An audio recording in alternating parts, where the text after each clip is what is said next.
राजस्थान की 7 विधानसभा सीटों पर उपचुनाव होने हैं, जिसको लेकर कांग्रेस बीजेपी तो तैयारी कर रही है, लेकिन कुछ क्षेत्रीय पार्टियां भी अपनी किस्मत आजमाना चाहती हैं, जिसमें राष्ट्रीय लोकतांत्रिक पार्टी, भारत आदिवासी पार्टी और बहुजन समाज पार्टी प्रमुख है। आरएलपी और भारत आदिवासी पार्टी के नेता तो कम से कम 2 से 3 सीटों पर चुनाव लड़ने की बात तक कह चुके हैं। बात करें खींवसर विधानसभा सीट की, तो यहाँ भाजपा, कांग्रेस और आरएलपी के बीच त्रिकोणीय मुकाबला होने के आसार है। चलिए आपको बताते हैं हनुमान बेनीवाल किन नेताओं को अपनी पार्टी से टिकट दे सकते हैं। नागौर सांसद हनुमान बेनीवाल इस बार फिर से अपनी परंपरागत खींवसर की सीट पर पकड़ बनाए रखना चाहते हैं, जिसको लेकर वो लगातार लोगों के बीच जनसंपर्क करते हुए नजर आ रहे हैं। उनके लिए वहां बीजेपी बड़ी मुसीबत ना बन जाए, क्योंकि उनको लग रहा है कि पिछले जो विधानसभा चुनाव हुए थे उसमें जो बीजेपी उनके लिए मुसीबत बनी थी वो फिर से मुसीबत ना बन जाए,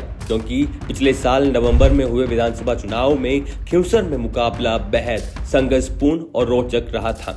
खुद आरएलपी सुप्रीमो हनुमान बेनीवाल को भाजपा के उम्मीदवार रेवंत राम डांगा से कड़ी चुनौती मिली थी। इस चुनाव में हनुमान बेनीवाल मात्र 2059 वोटों के अंतर से ही चुनाव निकाल पाए थे, जबकि कांग्रेस उम्मीदवार तेजपाल मिर्दा तीसरे स्थान पर रहे थे। इसी को लेकर नागौर सांसद हनुमान बेनीवाल कोई कसर या कमी नहीं छोड़ना चाहते हैं। बहरहाल खींवसर में सबसे ज्यादा ये चर्चा चल रही है कि कौन होगा आरएलपी से उम्मीदवार। क्या हनुमान बेनीवाल अपनी पत्नी कनिका बेनीवाल को पहली बार चुनावी मैदान में उतारेंगे, या फिर अपने छोटे भाई नारायण बेनीवाल को फिर से एक बार मौका देंगे, क्योंकि वो एक बार पहले भी यहाँ से विधायक रह चुके हैं। इन दोनों के अलावा एक नाम और चल रहा है जो आरएलपी से संभावित उम्मीदवार हो सकता है। बताया जा रहा है कि पांचला सिद्धा के जसनाथ महाराज की हनुमान बेनीवाल से काफी नजदीकियां है। महाराज के भक्तों की संख्या और फैन फॉलोइंग जबरदस्त है।